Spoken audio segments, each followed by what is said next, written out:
ফেব্রুয়ারিতে নির্বাচন, আমরা ফেব্রুয়ারিতে চলে যাব। আমাদের পিছিয়ে আসার বিন্দুমাত্র চিন্তা নাই। রাজনৈতিক দল তো বিভিন্ন উদ্দেশ্যে বিভিন্ন কথা বলে। নির্বাচন অনুষ্ঠানের দায়িত্ব হচ্ছে সরকারের, নির্বাচন অনুষ্ঠানের দায়িত্ব দলের না। নির্বাচন অনুষ্ঠানে সরকার দৃঢ় প্রতিজ্ঞ।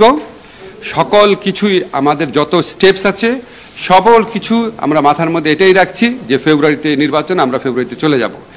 এখন রাজনৈতিক দল তো বিভিন্ন উদ্দেশ্যে বিভিন্ন কথা বলে। নির্বাচন পেছানোর কোনো সুযোগ নেই বললেন ডক্টর আতিক নজরুল। ত্রয়োদশ জাতীয় সংসদ নির্বাচন নির্ধারিত সময়ে অনুষ্ঠিত হবে বলে স্পষ্টভাবে জানিয়ে দিয়েছেন অন্তর্বর্তী সরকারের আইন উপদেষ্টা ডক্টর আসিফ নজরুল। তিনি বলেন, নির্বাচন পেছানোর কোনো সুযোগ নেই এবং এ বিষয়ে সরকার দৃঢ় ও অনড় অবস্থানে রয়েছে। মঙ্গলবার সচিবালয়ে সাংবাদিকদের সঙ্গে আলাপকালে ডক্টর নজরুল বলেন, নির্বাচনের সময়সূচি নিয়ে প্রধান উপদেষ্টা ডক্টর মোহাম্মদ ইউনূস যে বক্তব্য দিয়েছেন সেটাই চূড়ান্ত সিদ্ধান্ত। এ নিয়ে আর কোনো আলোচনা কিংবা পিছিয়ে যাওয়ার প্রশ্নই আসে না। রাজনৈতিক পরিস্থিতি প্রসঙ্গে তিনি বলেন, রাজনৈতিক দলগুলোর আচরণে এখনো তেমন কোনো পরিবর্তন দেখা যায়নি। তারা আগের মতোই কটু ও আক্রমণাত্মক ভাষা ব্যবহার করছে। তবে এসবের মধ্যেও নির্বাচন সময় মতোই অনুষ্ঠিত হবে।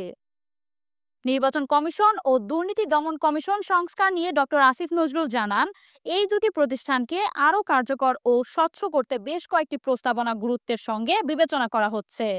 তিনি বলেন, নতুন আইন প্রণয়নের মাধ্যমে দুটি প্রতিষ্ঠানের কাঠামোগত ও কার্যগত সংস্কার আনতে সরকার পদক্ষেপ নিয়েছে। আগামী 2 মাসের মধ্যেই প্রস্তাবিত আইন সংসদে পাশ করার লক্ষ্য রয়েছে। আইন উপদেষ্টা আরও জানান, সংশ্লিষ্ট আইনের খসড়া তৈরির কাজ আজ থেকেই শুরু হয়েছে। প্রিয় দর্শক, এই ছিল সর্বশেষ সংবাদ। পরবর্তী সংবাদ পেতে ক্লিক নিউজ 24 এর সাথেই থাকুন। ধন্যবাদ।